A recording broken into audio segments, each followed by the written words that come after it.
There we go. Is everyone in? Cool. All right. Welcome everyone. Welcome to this webinar about how important it is for consultancy firms to establish a clear niche in order to stand out in a relatively crowded market these days. And I think now is definitely a good time to talk about these things. It's been as everyone knows, a challenging time for businesses globally. The pandemic, we have global supply chain issues. We have rising inflation. You never know what's going to happen in the near term here, right? So pretty volatile. And I think these times are where consultancies really come to their right? Because people will seek out advice from experienced people. So I think it's really a good time to be in consultancy. Exciting but challenging, but I think that's always good, right? That's, I think, where people do their best work. Quick background. So Forecast, we are a software company based out of London and Copenhagen in Denmark, and we're building a tool for service businesses to track and manage their projects. Just to give everyone that background if you don't know us. Prior to starting this, I spent many years in consulting. So I've been in management consulting for many years, working on IT strategy, transformation projects, and a bunch of other stuff. So I've also kind of seen my fair share of challenges in terms of becoming that trusted advisor, which is what typically you'd like to ideally seek out to become as a consultant. And today I'm joined by four amazing experts here within consulting. And I'll let you guys introduce yourselves. I think that's probably easier than me trying to do it. So I'll kind of just hand it over to you, Cheryl, to kick off. Yeah, good afternoon, everyone. So my name is Sharon Newman. I'm the CEO of Appetite for Business. So we're a niche Microsoft 365 consultancy based out of Aberdeen in Scotland. However, we do have a global reach. My background is I started my career as a management consultant for a very large American IT organization. A background in collaborative and virtual working before it became very cool as it is over the last 2 years. So I've got quite an extensive experience in that. And yeah, absolutely. I've had my share of challenges, both working as a large organization and obviously now in a smaller organization. I'm delighted to be here. Thank you. Cool. Thank you very much. Sharon? Hi, good morning, everybody, or good afternoon. I am by trade an operational efficiency expert. I've been working with a variety of companies across my career, mostly in the communications and telecommunications. I've worked with one of Europe's largest banks, a global toy company, and even some very small startups. I guess my claim to fame, I think, is being able to predict the success or the failure of a company's goals, based on their goals. And so I try and navigate us down the path of succeeding. Cool. Emily, you want to go? Hi, everyone. My name is Emily Pop. I am the Director of Operations at Management 3D, and we are a financial and technology service provider serving middle market private equity and investment banks. We're located just outside of Minneapolis and in Chicago, Illinois. So really happy to be here. Thanks for the invite to be a panelist. Great. And last but not least, Luke. Yeah. Hi, everybody. My name is Luke. I'm based in Munich. I have Belgian nationality, so we have a little bit people from everywhere. I started a consultancy in 2008, and to cut a long story short, we grew extremely fast because of extreme niching and getting extremely visible in our markets. So we never had to sell, and we kept growing without selling anything. So it was very organic growth through, in fact, writing case studies all the time. So, and you can only do that in a niche, and that's how it all started. We got acquired by Deloitte in 2016, and that's in a nutshell the story, of which I'm happy to tell you all everything about it. Cool. All right. Let me just stop sharing this for a second here. Right. So I think thanks everyone for joining us. Right. I think all of you guys stand out in your field for doing something a bit different. Right. So we've kind of turned it over to you guys to ask, what is the secret to success, right? And what are the most important factors when thinking about carving out a niche as a consultant or a consulting company. So for everyone, there is a live QA box. You can, answer or ask any question. We'll go through them and we'll try to kind of get through them and have the panel answer them. We'll try to get through as many as possible. So feel free to just, start shooting questions. The first topic that we discussed was around trust. So how do you become a trusted advisor, and how important is trust in building long-standing client relationships? And I think Emily, you had a point on this, right? And in your opinion, what are the things that firms should do in order to stand out and gain trust? Yeah, so it's a great question, and I think as consultants, we want to. I think the approach is really to build meaningful relationships. If you have a meaningful relationship with your client, you're not going to get lost in the crowd. You're going to stand out. So I think that's my answer to it. It's sort of kind of a long-term thing, but what is a meaningful relationship when it comes to consulting? I think we can define that a little bit. It's mutually beneficial. It's something where both parties are benefiting from the relationship, because if it's not going to last. And if it doesn't last, it's not going to be long-term. And I think that having a long-term relationship is what's required to really build a meaningful relationship with your clients. Has to have some semblance of cost effectiveness and efficiencies and economies of scale for it to be worthwhile consulting with you. And then Dennis, as you said earlier, it has to also have, position you to be a trusted advisor, because as consultants, that's really our goal, is to know your niche, know deep knowledge that will allow you to provide value to your clients. So I guess the answer to that is, I think, building those meaningful relationships to help you stand out. The approach that I would take here is pretty simple. It's just like any other meaningful relationship in your life, whether it's a friendship, a marriage, you got to look out for your client, not just yourself. Know your client, do what you say you're going to do. All of these are basically trust building kind of tactics and exercises and habits, you could say. So a combination of just exemplifying that, as well as bringing your subject matter expertise to the table, bringing that value to the table, and you can't go wrong. You're going to be kind of over time build those meaningful relationships, which, like I said earlier, you're not going to get lost in the mix when they know you personally and they know you to be a trusted advisor for them. Yeah, and I, coming back to my past in management consulting, I think some of the, where we had the best kind of traction was, we got an engagement, and then by delivering, satisfaction to the client, right, we just ended up getting more and more work, right, because they started trusting that, the advice we came up with was sound, right, and that just kind of fosters more work. Yeah. Totally agree on that. Luke, you have a very specific kind of opinion on making sure that you really focus on a niche, because if you try to market yourself too broadly, it's going to be very, very difficult.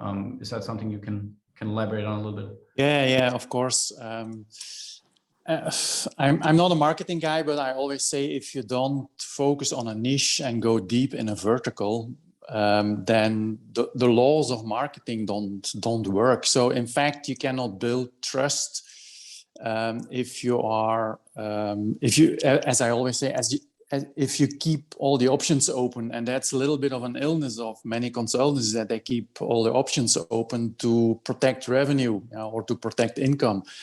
And that, of course, doesn't work, because if I look back at what we did in building also what Emily says, building relationships and trust, what we did was writing case studies. So we wrote about 100 case studies about projects that we've done, but they were always in the same kind of space and the same vertical.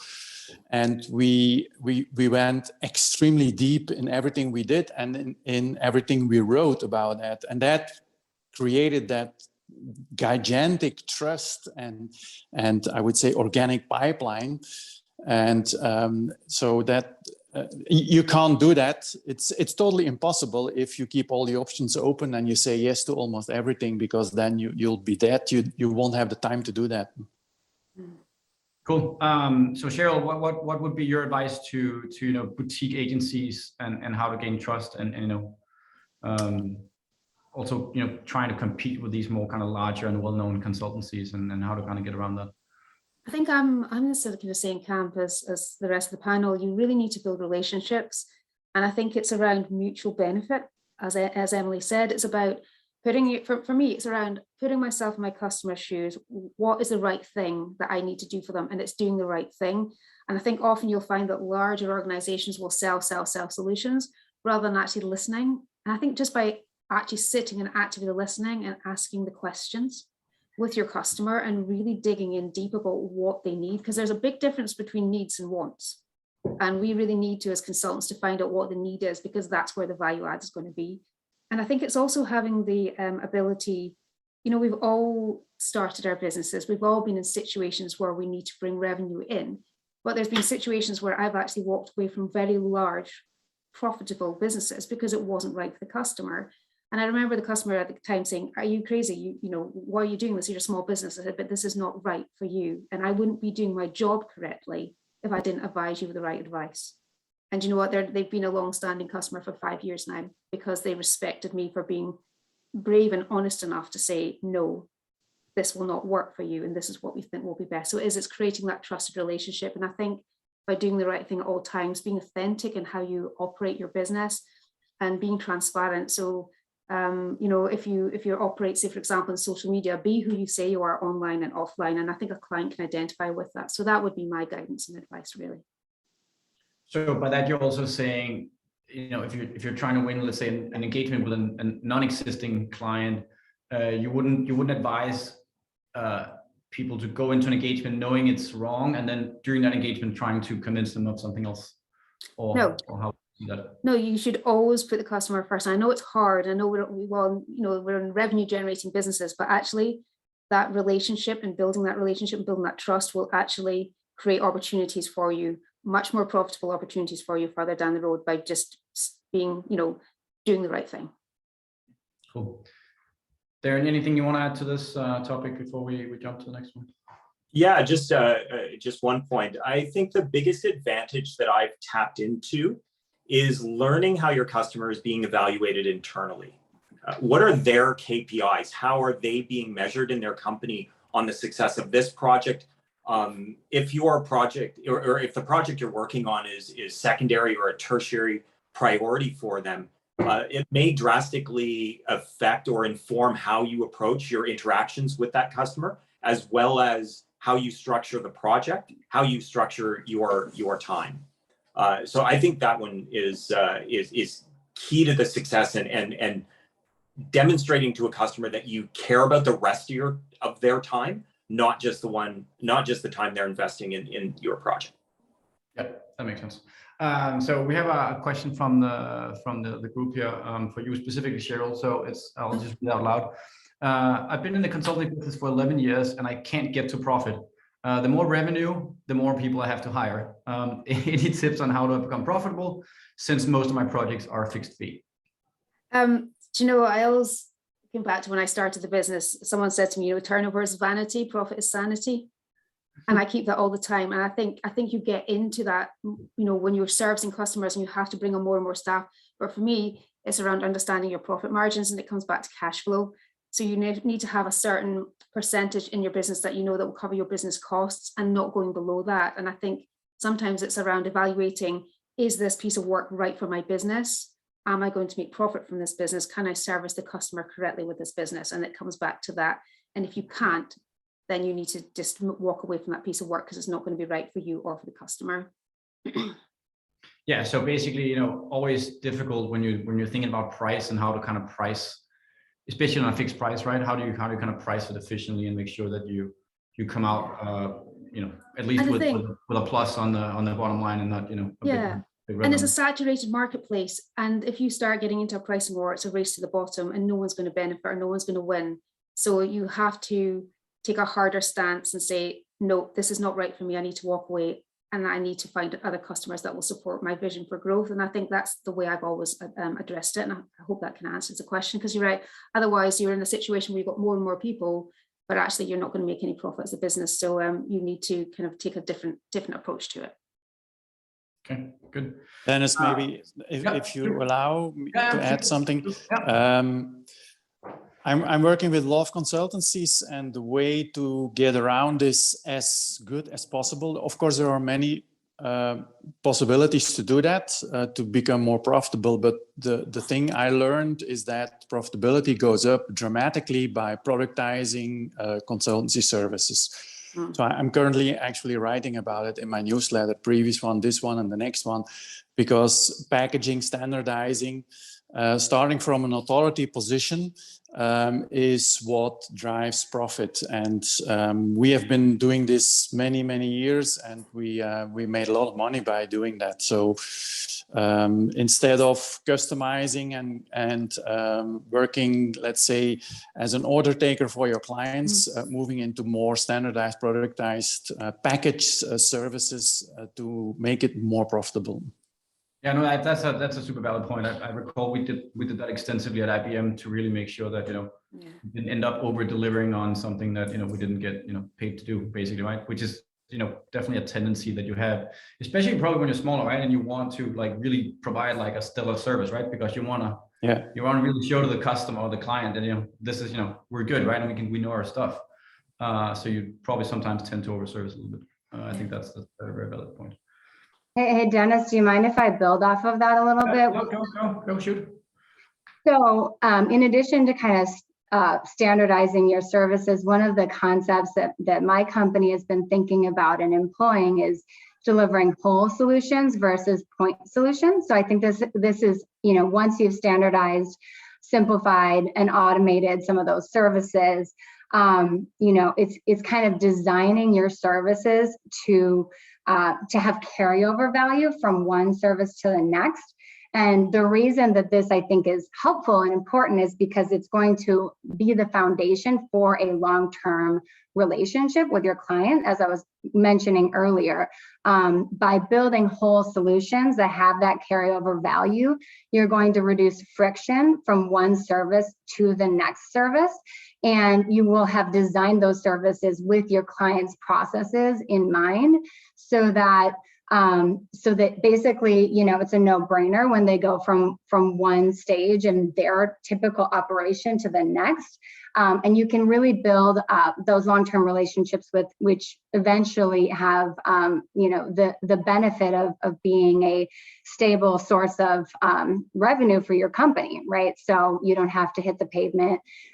You know, with those more transactional services, you can stick with your customer, get more and more value out of that over time. Great.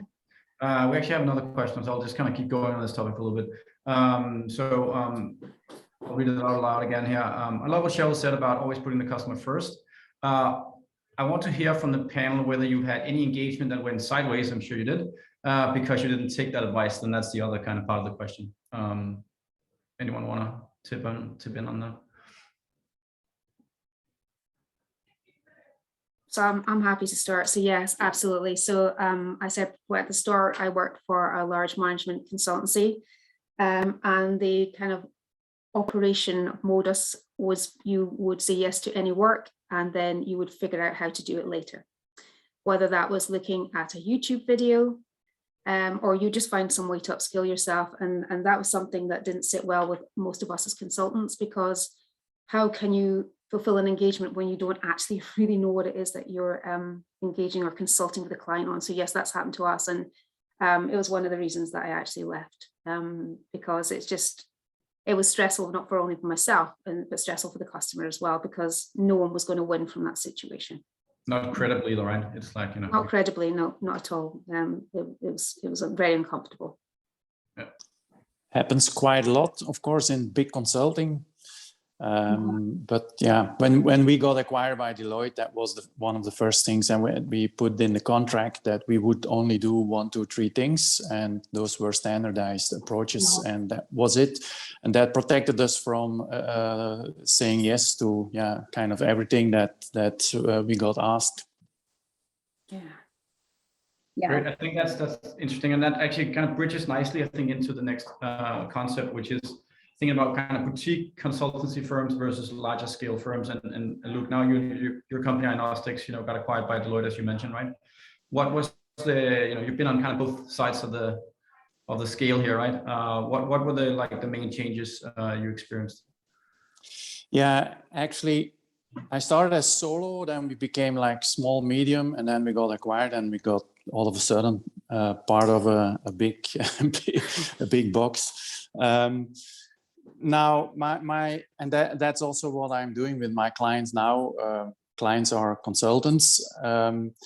Is that I always stayed at what I today call the authority level, which means being the visible expert, so externally visible expert.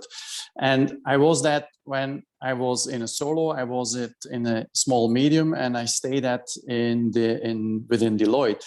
And we started actually every project with full deep diagnosis, and then building a roadmap for the problem solution, and going through the journey from solo to big.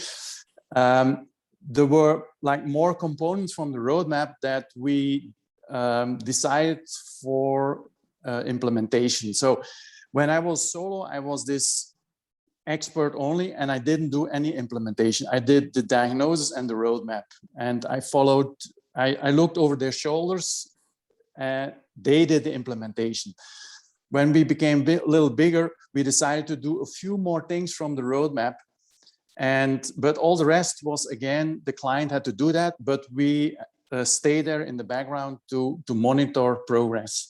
And of course, when we got in Deloitte, we had like excess capacity, and we could do a lot of the implementation, but again, standardized. And that was the journey from small to big, always remaining this expert person. I didn't do any implementation myself. I was always the let's say the visible person on the outside, and I was the person writing and speaking, and that helped us, of course, in getting visible, but in a very small niche, very standardized approach. Nice. Well, so I think there's another question here from the audience. I'm going to shoot this at you, Darren. I work for a small company trying to understand what our niche is. How do I best identify this? Ooh. I think thanks for the question. I think you know, a lot of the time, one of my things is asking the right questions of your customers. But I think in terms of your question, I think you turn that on yourself, and you ask the right questions of you. What is it that you want to be? What are your strengths? What are you good at? And then that sort of dovetails into what Luke and Cheryl were saying earlier about standardizing and productizing what you're doing, making sure that you can, take a look at your company's culture, take a look at that ethos, find out what your strengths are, and then that starts to inform your identity, and then sticking to that diligently, and not being lured away from it by quick money, or something that is outside of your wheelhouse, especially when you're trying to build their scale. And I guess also looking at what have you done in the past that was like successful, right? Of the kind of multiple things you've done, probably. Yeah, right? where did you get credibility in the market also? Yeah. Yeah. Things in, right? So I'll ask it broadly. Why would a client go with a boutique consultancy versus a big firm? Anyone wanna? I can jump in on. I mean, I guess I would just say, there are a lot of benefits to going with a boutique consultancy. Less red tape to go through. the teams can be more agile, leaner, which has some benefits on the cost effectiveness. And ultimately, you can deliver more bespoke, customized solutions for your clients because, you know, when you're working with a boutique agency or a small agency that really sort of focuses on what they do best, you're an important person to them, you're an important company and client to them. So they're willing to not only get to know you, but, you know, tweak and tailor their solutions to, you know, really customize it for your needs and kind of build something together. And maybe on this, so you mentioned like your specialty within, you know, private equity and that sort of, how do you guys come to that, you know, revelation of that was what you guys were going to focus on? The niche, yeah. the question, yeah. You know, I think what we started out serving a need way back when, and what we did was, I mean, the standardize, simplify, and automate is something that we will say just about every meeting. A good solution takes a non-standard set of things and standardize, simplifies, and automates over time. So we've been employing that in our practices since day one. So we served a need. We actually built proprietary technology behind that concept and delivered much greater value than anybody else could, because we had that automation component that allowed us to do it more quickly, more consistently, and better. And ultimately, you know, from there, we just grew our organization very organically. Your reputation precedes you. You do a great job, and other people take notice, and other clients, you know, sign up more organically than otherwise. So I think you just, to get to your niche, focus somewhere, start somewhere, and really do a great job, so that will proceed and that will build onto the next set of services. And over time, you will have evolved your services to be, you know, serving the entire market, probably, you know, serving all of the different services you could within that niche. Like for us, we're serving finance, controllership roles, we're doing software implementation. So there's a variety within that niche, but we did start in one place, serving and solving one solution, and then it just grows over time. So there's actually a quick follow-up questions on this, Emily. So the question here is, what do you mean when you say automation? Can you expand on what you mean when you say that? Yeah, so automation can be anything from, you know, using, let's just say Power Automate from Microsoft to take emails in your inbox and flow them somewhere else to kind of take that mundane task off of your team's plate. So we look for opportunities like that, all the way through to automation of, you know, if you do find an opportunity to serve a particular problem you see in the market and amongst your clients, you know, we built proprietary software, and, you know, today that software is pretty advanced and it's got a great user interface, but the first consumers and users of our software was our own consultants. So rather than having them use templates like Excel, or, you know, start from ground zero every single time you're asked to solve a problem, we built software that does the same thing and automates that same task every time. So we, you know, load in all of the data and throw that into the data lake, and then from there, all of the reporting is automated for our clients, for ourselves. So we don't have to build reports out of Excel anymore. So that's kind of an example, and there's a spectrum of automation. Some things are small, you know, it's just a rule, and other things you're actually, you know, building and evolving software over time. So I think, and maybe on that is also, you know, depending on your level of, you know, technical skill, I say also, right? So some consultancies might not necessarily have that. What would kind of be the advice there if you're in a more kind of software type of consulting business? If you're not in a software business? If you're in a more softer version, right? So if you're not necessarily technical in nature of your consultancy, like how do you go about, you know, coding and building these things as you've been kind of talking about? Okay, yeah. So, it's a different skill set. So I think if you don't have the skill set to code in-house, but you feel that you have an opportunity, I would definitely, define the role and get out there and see if you can build the right team and carve out some of your budget to that that development of the capability in-house. Okay. Dennis, there is if I may. Yeah. I think the last years, what I've seen is there is a trend that buyers from professional services are more often looking for domain experts, like fast and furious. So there are more and more gaps. So capability gaps, expertise gaps. The big consultancies cannot cover everything.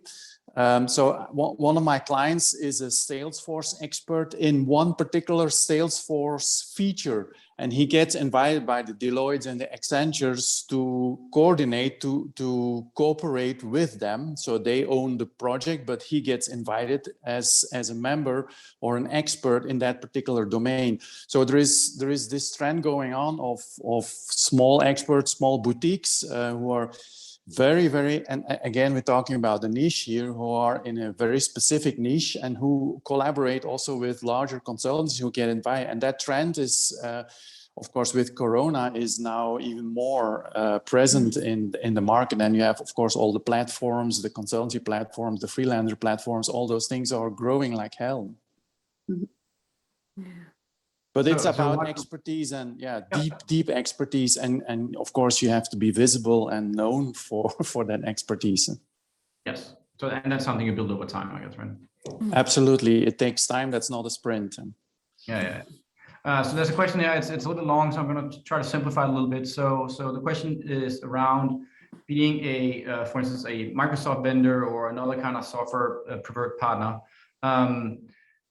Is that, do you want to limit yourself to becoming partner with one or few vendors, and is that kind of a niche, or would you rather kind of branch out and become an expert on more stuff? So obviously we partnered, we're very small niche, but that's worked very well for us because we've got the domain deep expertise, we've got the knowledge, we know how to service our we're sector agnostic, so we can basically work with anything, but we've obviously specialized in SME businesses. So it's actually been more beneficial to us, and we've had more people reaching out to us. So it's actually worked in our favor in my circumstance. It may be different from the others. I've just worked with a consultant, we finished now, and he reduced from 3 vendors to 1, which was for him a big jump, and he was quite anxious about doing it, but already he has now 2 new projects in the pipeline, big projects, more than 200K. And he's extremely happy now, so he can go much deeper, he can focus his content, he can nurture his network with all the latest updates, whatever. So yeah, he's happy that he's done it. So I would personally always do it smaller instead of bigger. All right, I'll just jump to the next topic, and then I'll take a few more from the audience here. So we talked about this kind of maximizing relationships with your clients and becoming the trusted advisor, and to do that you sometimes probably have to predict their needs. And I'll turn this to you, Darren. What would your advice be on how to kind of turn your happy clients into reviews, referrals, and things that you can leverage for your next engagements? Thanks, Dennis. I think the first point that I made before about those relationships, about tapping into how the customer is being evaluated internally. But I'm also a big fan of asking the right questions and setting those decision tree expectations with the customer. My favorite consulting question, excuse me, of all time is, what is the problem you're trying to solve? And a lot of the times the answer you get is not necessarily the actual problem that they're trying to fix. so getting into the 5 whys, getting deep down into the questions, finding that root problem that they're trying to solve, and then giving them that sort of if then that sort of expectation decision tree. That takes the emotion out of the process of the solutions.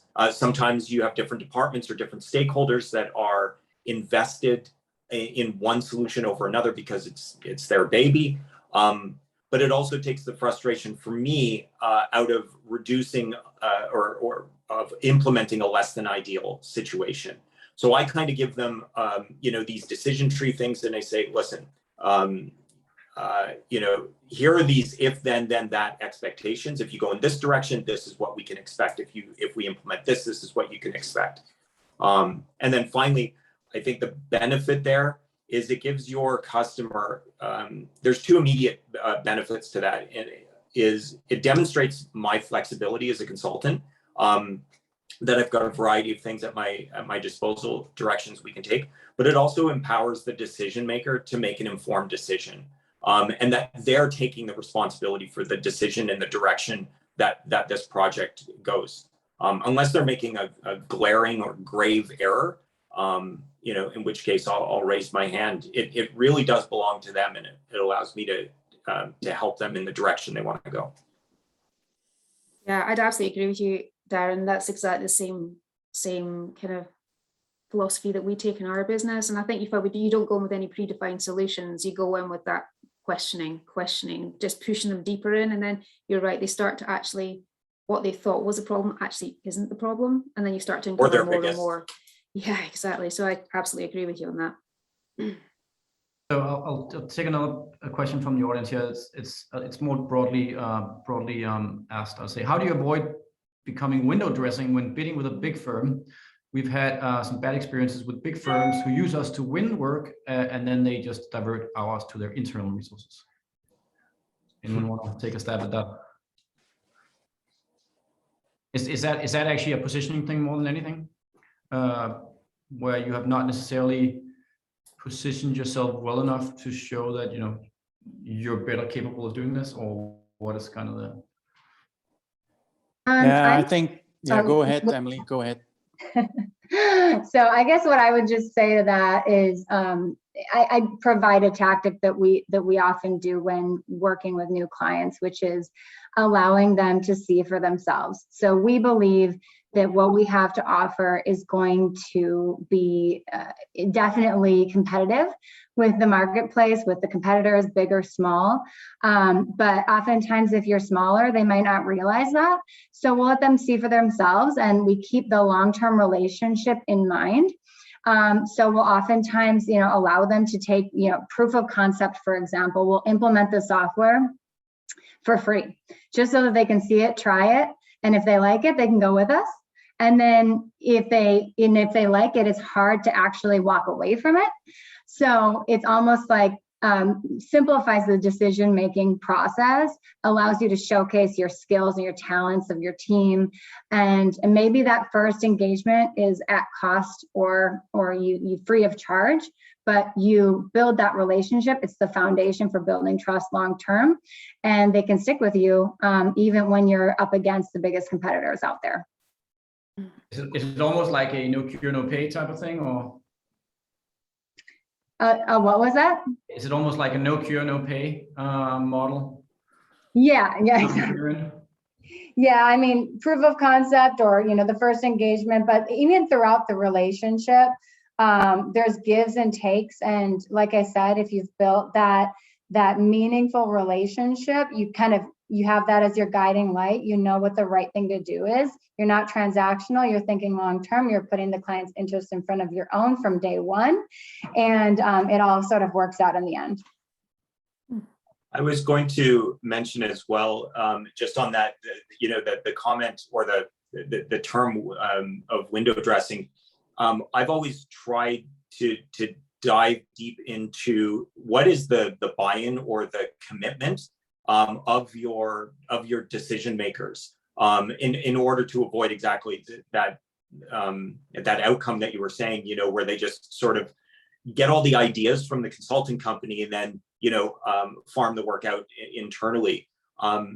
You know, do ask the questions and dig down and find out where the buy-in and the commitment is from the decision makers. See if there are key influencers that are that are actively soliciting that work for their internal teams or whatever.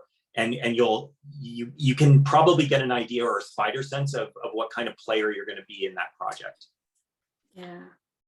I think Dennis, that's the whole window dressing thing. That it's I would almost say an illness of consultancies and especially also boutique consultancies. So they have a lot of vanity claims on their website saying we are good at this and good at that, and we are the experts in, and we have 80 years of experience, whatever. So I never done that. And again, that's the power of the niche, and sticking to the niche is that if you can go very deep in your expertise, and I have to be careful not to come across as arrogant, but in the Benelux, so Belgium, Netherlands, Luxembourg, we had all the banks and insurance companies in our client portfolio, and we won all those pitches against the big guys. And that was one of the reasons why they knocked on our door and said, well, how are you doing that? And that was pure by saying, this is our expertise, this is what we do, here is what we say no to, this is what we say yes to, and that's it. And then we went really deep in the case studies. And every time when we asked, why did you choose us? They said, well, you guys are the experts. And all the others were window dressing and doing a lot of vanity claims. And so I never had any issue with sticking, also challenging RFPs and challenging questions that they were asking, because we were able to go deep and stick to the storyline, also learn our lines quite well, and so on and so forth. So no window dressing. Yeah, I hate it actually. Is it also, you know, a way for you to kind of think about your offering, right? And if your offering is a, you know, one-to-one with, you know, Deloitte or EY or whatever, right? Then maybe you're not really finding that exact right sweet spot where you have, you know, an edge, because, you know, you really don't want to compete on price, right? That's always going to be a race to the bottom. No, absolutely not. So we never compete on price, because if you start competing on price, then you start the rat race to the bottom. And so, and again, if you keep all the options open, then yeah, you will have to compete one day on price, because you don't have the depth and you don't have the, let's say, the authority about that particular subject, about the prototypical problem that the client has. All right, great. So maybe let's just try to shift gears a little bit again here and talk a little bit more about hiring and culture. And, you know, so, you know, when I worked for IBM, which was, you know, my job before starting Forecast, you know, we were 525,000 employees, right? So, you know, you're very, very small person in a very, very large cog, right?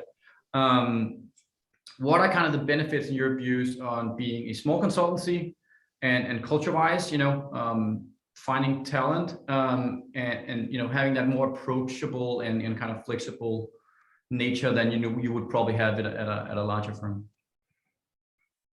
So interestingly, yeah, culture is a huge thing for me, and values are a huge thing for me. And we've just actually gone through an exercise where we spoke to our external customers about how they found working with us, and it was really it was really great for me to understand that they understood what our values were, and actually we have on occasion brought in a couple of contractors to support our business, and they've said to us, they're not aligned to your business, Cheryl. You know, what's this about? So it's like made me sort of think, oh, okay. But yeah, no, it's absolutely, we literally hire and fire on our values now. And there's a very extensive process in terms of interviewing, finding the right fit. Yes, I can take someone in, but if they're not the right fit, they're not going to service my customers the way I want my customers to be serviced. So I think it's very, very important that you do kind of stick true to who you are and what you say you do, and take those decisions accordingly with them. And yeah, it's in appraisals, it's through coaching conversations, like, is this aligned to what we are as a business? And I think for us, we've started to really attract talent that are aligned to who we are and are actually the right fit for our business. And that's actually been a very positive step to attracting talent into our company. So on that, is it even then, part of finding your niche maybe even is, also thinking about what are those values, right? Because I guess, once you start thinking about those will also kind of sometimes inform what it is you really want to do, right? And what offerings you really want to put forward. Yeah, and it even comes down to what type of customer you want to work with. So Yep. you'll start to align yourself to the customers that you want to work with, and you'll start to not work with those that are maybe perhaps not aligned to the same goals and outcomes that you are. And actually, then you start to become then you start to see growth in your business because everyone's aligned to the same outcomes and goals. I think that comes, Yeah. Dennis, I think that goes back around to the question Melissa asked earlier in the session about finding their identity. And I think what Cheryl just said comes right back to that is finding your values, the ethos, the culture of your organization is going to then start to inform what you do. And like Luke said earlier, saying what knowing what to say yes to and being confident enough to say no to certain business because it's not in your wheelhouse or you just know it's not going to go well for you or the customer I think that's where a company's culture and identity starts to take shape. Yeah, and I think you're right. It's also about being able to say, no, we can't do this right now. And we have to walk away from the business. And then that creates trust because then they're starting to, so again, it's all coming back to all the points we've all raised together this afternoon. It all starts to kind of hang and link together.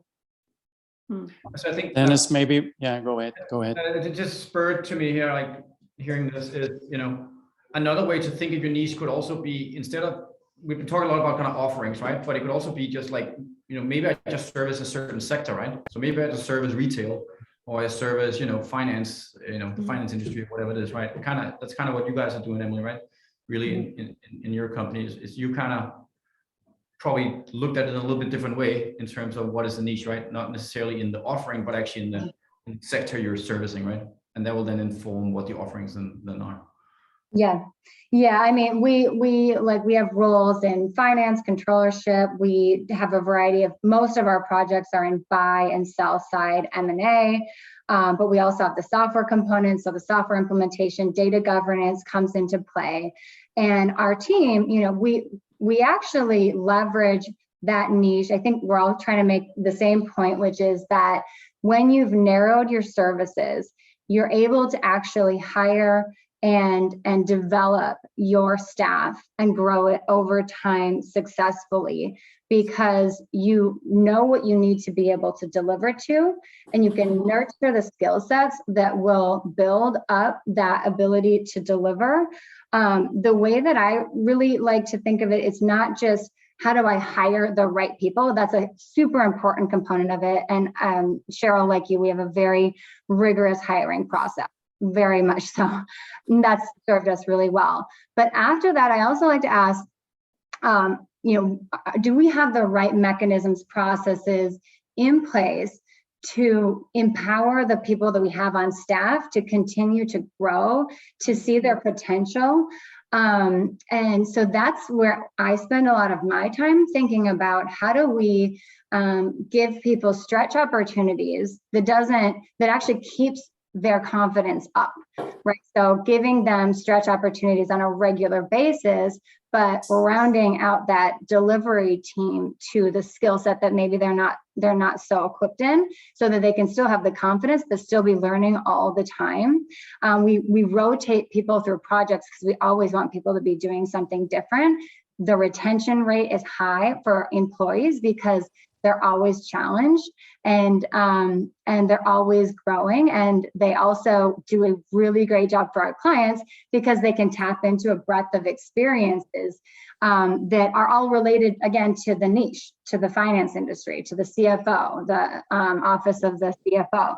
So some of those are the tactics that we employ to empower our individuals. And ultimately that builds for a great culture that just perpetuates itself and allows us to kind of build the team up with the skill set needed to do the job. So it sounds almost like when you think about that, T-shaped personalities, you're focused more on kind of the horizontal move than the actual kind of deep dive into specific topics. Is that correct? Or In a way, I mean, oh, sorry, were you talking? Was that for me? No, go ahead, Emily. Oh, I mean, we serve, mostly the finance industry, and we have our clients being middle market private equity who are buying, operating, and selling companies.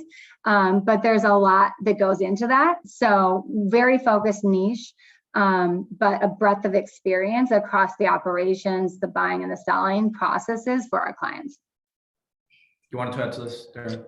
Yeah, I was just going to say, when I'm hiring, first and foremost, over the course of my career, I look for problem solvers. That is what I want more than anything else.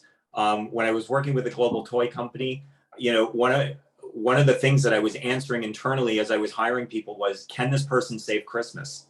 Right? That's all I need them. That's really what I need them to do, is be on the phone or in an email with an angry parent. If this person can save Christmas, this is the personality I need here. I can teach them everything else. I can teach them the technology. I can teach them the toys. But that's the passion that I need. And if you can get that,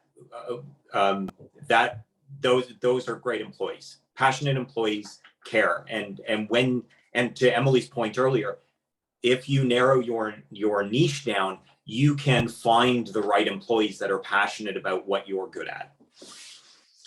And there's maybe one more thing. Mm-hmm. Sorry. No, go ahead. Yeah.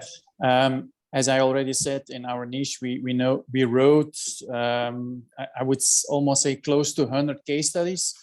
And the case studies were actually our hiring tool, because we were always on hiring data scientists, and by reading our case studies that were openly shared, it was way easier for us.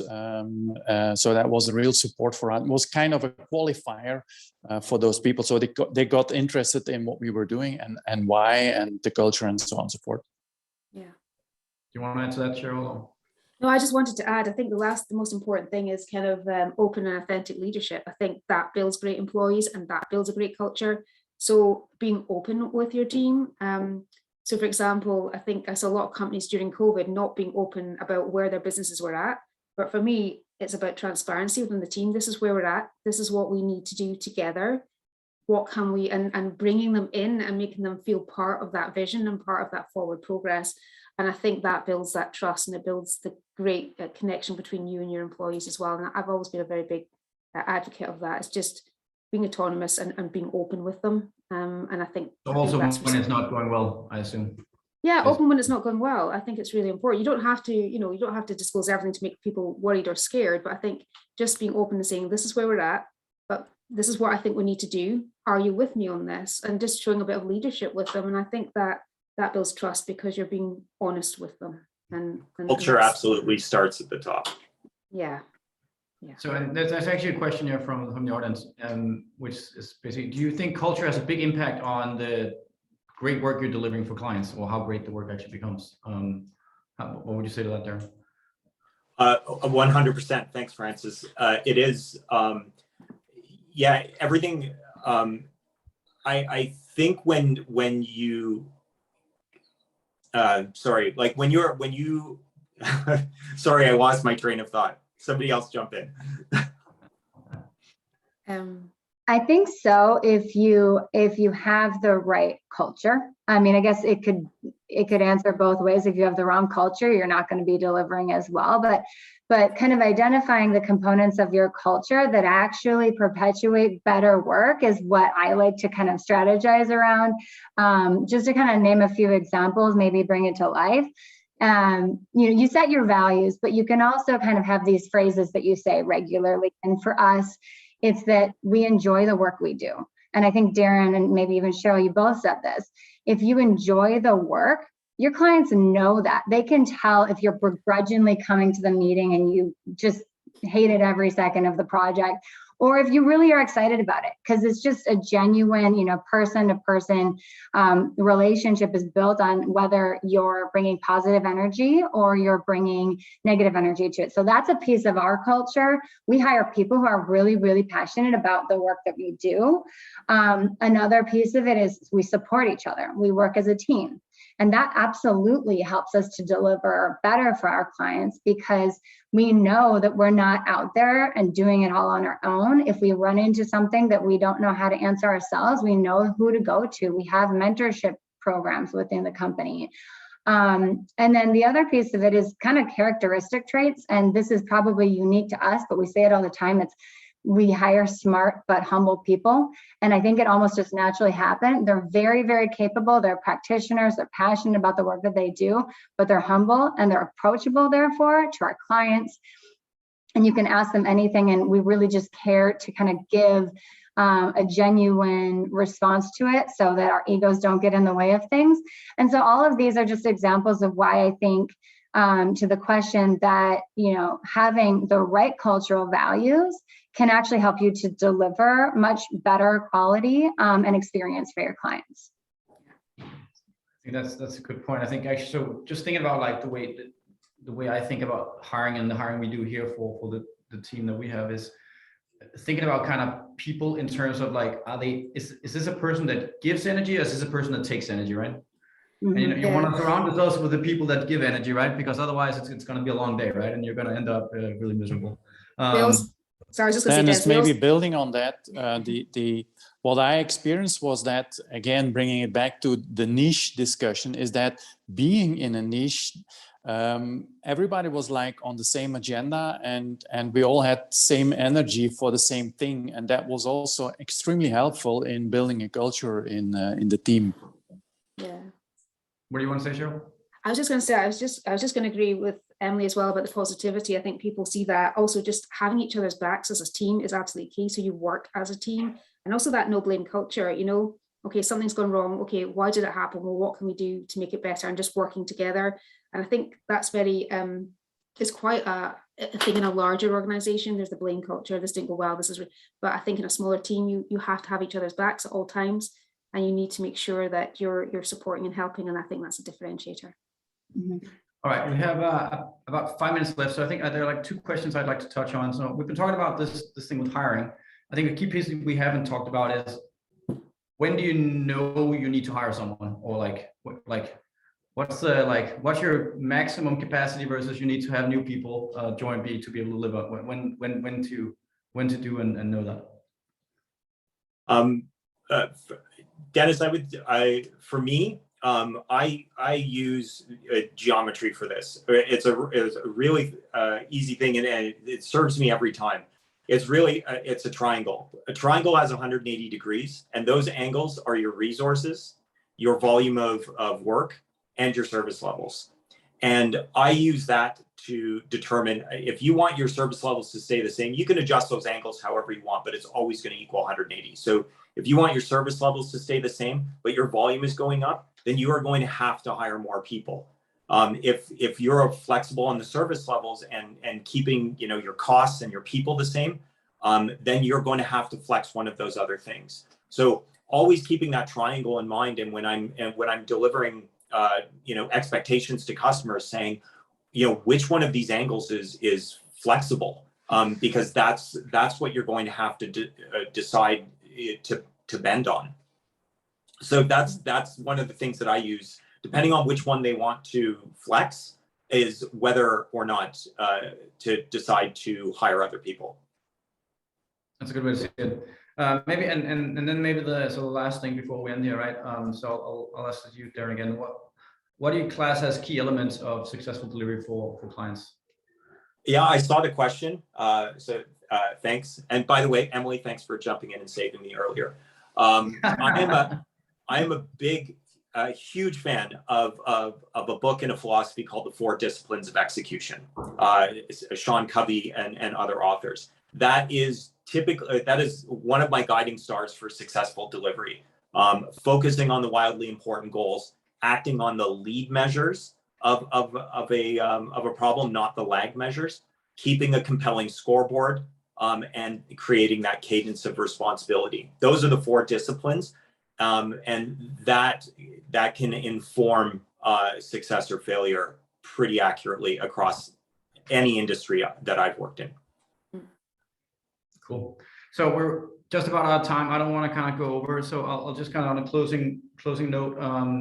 Obviously, thank you all you guys for joining here. But I think I'll just go around the table here and say, what would your each of you, what would your number one piece of advice be for boutique consultancies in 2021, 2022? What you want to start, Cyril? Or Oh, can I think about that for a minute? think about it. Anyone else want to jump? I'll start up. One word: Yep. Focus. Oh, Focus. Good one. yeah. Aaron? I'll go back Emily? to just, Emily, go. Yeah. yeah, focus on focus, yes, but on meaningful relationships. So avoid thinking about the transaction in front of you and think what's best for the long term. And I think you'll see a lot of returns on that kind of mindset. And it's something that you can exhibit through each and every one of your team members if you kind of share that as your guiding principle. Cool. Aaron? I'm going to take I'm going to say a quote from one of my favorite optimists and authors, Simon Sinek. People do not buy what you do, they buy why you do it. That's a good one. Cheryl, did you have enough time to think, or? Yeah, no, I'd agree with Luke, focus, but for me, it's also about being strategic and not transactional. Think of the bigger, longer term relationship with your customer, and again, just put yourself in their shoes every single time. So don't sacrifice what you're doing to generate short-term revenue. No, absolutely not. I think that's a good closing. Thanks again, everyone. Been very, very helpful, very insightful, I think. I hope the audience, you got a lot from it. We run these webinars on a regular basis. And, keep an eye out on our social media for the next one that's coming up very soon. We'll have some other interesting people joining and a different topic than today. So thanks, everyone. Thank you. Thank you. Thank you, everyone. Bye. Bye.